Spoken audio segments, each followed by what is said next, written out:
Rasul Shallallahu Alaihi Wasallam ngajarkan kita bahkan untuk menghormati para pendahulunya dari nabi-nabi, dari rasul, bahkan para wali-wali dari umat Bani Israel, apalagi wali-wali dari umatnya Nabi besar Muhammad Shallallahu Alaihi Wasallam. Allah di dalam Al-Quran berfirman, "Qulu amanna billah wa ma unzila ilaina wa ma unzila ila Ibrahim wa Ismail wa Ishaq wa Yaqub wal asbat wa ma utiya Musa wa Isa wa ma utiya an-nabiyyuna min rabbihim la nufariqu baina ahadin minhum wa nahnu lahu muslimun."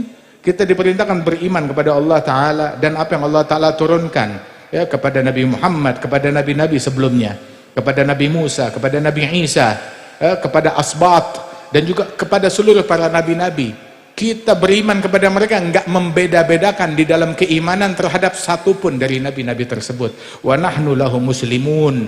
Ini cirinya umat Islam, punya respek, penghormatan. Bahkan iman kita enggak sah kepada Nabi Muhammad tanpa keimanan kita kepada Nabi Musa, tanpa keimanan kita kepada Nabi Isa, tanpa keimanan kita kepada Nabi Nuh, tanpa keimanan kita kepada nabi-nabi yang lain. Diajarkan respek. Bahkan Allah Ta'ala mengajarkan kita respek dan penghormatan kepada para wali-wali dari Bani Israel, orang-orang soleh yang terdahulu, apalagi orang-orang soleh dari umatnya Nabi Muhammad. Di dalam Al-Quran Allah Ta'ala menceritakan tentang Ashabul Kahfi, para wali-wali dari umatnya Nabi Isa. Allah Ta'ala berfirman, "Nahnu nagussu naba'hum bilhaq innahum fityatun amanu birabbihim wazidnahum huda." Kami akan menceritakan kepada engkau berita tentang mereka, wali-wali dari Ashabul Kahfi.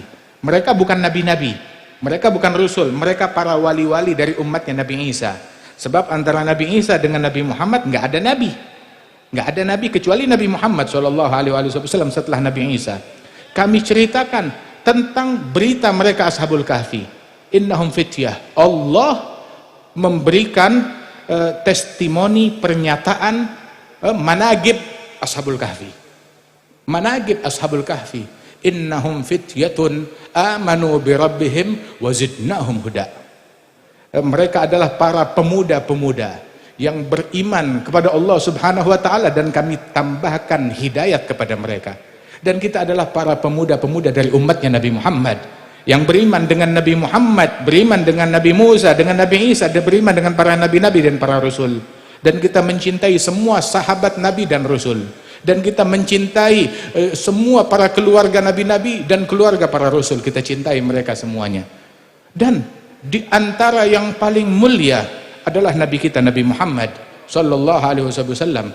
Karena Nabi kita Nabi Muhammad, Nabi yang paling mulia, umatnya adalah umat yang paling mulia. Umat Nabi Muhammad lebih mulia dari umatnya Musa, lebih mulia dari umatnya Isa, lebih mulia daripada umat para nabi-nabi yang lain. Begitu juga keluarganya Nabi Muhammad lebih mulia daripada keluarga nabi-nabi yang lain. Begitu juga sahabat Nabi Muhammad lebih mulia dari sahabat nabi-nabi yang lain. Begitu juga putra-putri Nabi Muhammad lebih mulia dari putra-putri nabi-nabi yang lain. Istri Nabi Muhammad lebih mulia daripada istri-istri para nabi-nabi yang lain. Kenapa? Sebab nabinya Nabi Muhammad, nabi yang paling mulia, rasul yang paling agung. Allah Ta'ala menyebutkan di dalam Al-Quran tentang keluarga Imran. Keluarga Imran. Bahkan ada satu surat di dalam Al-Quran namanya surat Al-Imran. Imran bukan nabi, bukan rasul, tapi Allah Ta'ala jadikan keluarga tersebut teladan bagi umat Nabi Muhammad, hingga dinamakan sebuah surat dengan keluarga mereka. Bahkan di dalam surat tersebut Allah Ta'ala menukilkan, menceritakan kepada kita ucapan, doa, dan harapan, dan niatnya istrinya Imran. Niatnya diceritakan, beginilah kaum wanita kalau mau berniat, niat seperti istrinya Imran, berdoa seperti doa istrinya Imran, semangat khidmat untuk agama seperti istrinya Imran di dalam niatnya beliau tersebut. Hingga Allah Ta'ala berikan keturunan Sayyidatuna Maryam binti Imran. Kemudian juga bagaimana Allah Subhanahu wa Ta'ala jadikan Siti Maryam itu di bawah naungan didikan tarbiyah seorang rasul yang agung, Zakaria, Nabi Zakaria.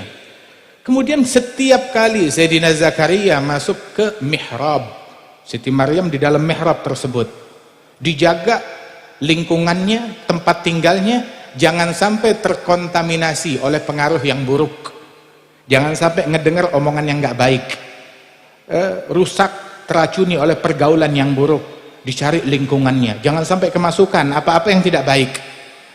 Sehingga tiap kali Sayyidina Zakaria masuk ke dalam mihrab mendapati ada makanan. Dan beginilah seorang murabbi, dia mengecek kaum wanitanya, mengecek keluarganya, mengecek murid-muridnya. Dia tanya, dari mana ini makanan? Ada orang laki yang masuk? Ada yang bukan mahram yang masuk? Ataupun ini hasil curian? Dari siapa ini makanan? Halal atau tidak halal? Baik atau tidak halal atau tidak baik? Kullama dakhala 'alaiha Zakaria al-mihrab wajada 'indaha rizqa. Qala ya Maryamu anna laki hadza, dari mana makanan ini? Dia tanya. Begitu juga kita tanya kepada orang rumah kita, apa yang mereka dapat, apa yang mereka tonton, apa yang mereka lihat, omongan siapa yang sampai kepada mereka, siapa yang mereka idolakan, makanan apa yang sampai kepada mereka, halal atau tidak halal, baik atau tidak baik. Jangan kita menelantarkan apa yang menjadi tanggungan kita. Kafa bil mar'i ithman ayyudayyi'a biman ya'ul. Cukup seseorang itu dicap sebagai pendosa, andaikan nggak ada dosa apapun kecuali dosa ini udah cukup membinasakan dia. Apa? Menelantarkan orang-orang yang wajib dia didik dari keluarganya, dia telantarkan pendidikan mereka, dia telantarkan tarbiyahnya mereka. Sayyidina Zakaria dia bertanya, anna laki hadza, dari mana makanan ini? Maka Sayyidatina Maryam bilang, wa min indillah, dari Allah Subhanahu wa taala, innallaha yarzuqu may yasha bighairi hisab. Sebab kuncinya di tangan Zakaria, nggak ada akses kecuali melalui Sayyidina Zakaria. Tahu-tahu di dalam ada makanan, rupanya dari Allah Subhanahu wa taala, karamat yang Allah taala berikan kepada kekasihnya. Ada keajaiban yang Allah taala berikan kepada para nabi-nabi, itu disebutnya mukjizat. Ada juga keajaiban yang Allah taala berikan kepada para wali-wali, itu disebutnya karamat. Di dalam Al-Qur'an Allah taala menceritakan keramat para wali-wali. Jadi jangan dibilang kalau keramat wali-wali itu khurafat. Di dalam Al-Quran apa Allah Ta'ala bercerita tentang khurafat? Karamatnya Ashabul Kahfi, mereka tidur 300 tahun, wazdadu tis'a. Kalau bukan keramat apa namanya? Ashabul Kahf. Kemudian juga datangnya makanan di dalam ruangannya Sayyidatuna Maryam dari Allah Subhanahu wa taala. Maryam bukan nabi, bukan rasul, nggak ada nabi perempuan, nggak ada rasul perempuan. Tapi terjadi karamat.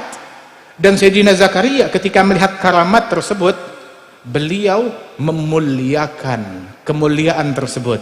Sebab tahu ini orang yang dimuliakan Allah. Bukan ada orang punya keramat di kampungnya, di negerinya. Nggak ada yang boleh punya keramat kecuali saya. Kalau ada orang ada macam-macam begini, itu khurafat, palsu, bohong, penipu. Orang yang begini terharamkan dari keberkahan. Orang mulia tahu bagaimana memuliakan orang-orang mulia lainnya. Tapi orang yang nggak menghargai kemuliaan pada orang mulia adalah orang yang nggak berjodoh dengan kemuliaan. Sehingga ulama bilang, bisa saja orang-orang kecil menghinakan orang-orang besar. Bisa ada orang-orang kerdil, orang-orang kecil, kecil akhlaknya, kecil moralnya, kecil akalnya, menghinakan orang-orang besar. Bisa. Tetapi hal itu tidak membuat mereka menjadi besar. Justru membuat mereka makin hina, makin kecil, makin kerdil. Yang membuat orang jadi besar karena memuliakan orang besar, menghormati orang yang dihormati, yang dimuliakan oleh Allah Ta'ala. Sayyidina Zakaria ketika melihat hal tersebut, ini karamat, ini tempat yang diijabah oleh Allah Ta'ala. Hunalika da'a Zakaria rabbahu. Di situ Sayyidina Zakaria doa kepada Allah dan doanya dikabulkan oleh Allah Subhanahu wa Ta'ala. Dan begitulah yang diajarkan oleh Allah Ta'ala, dan begitu juga yang diajarkan oleh Nabi Muhammad SAW.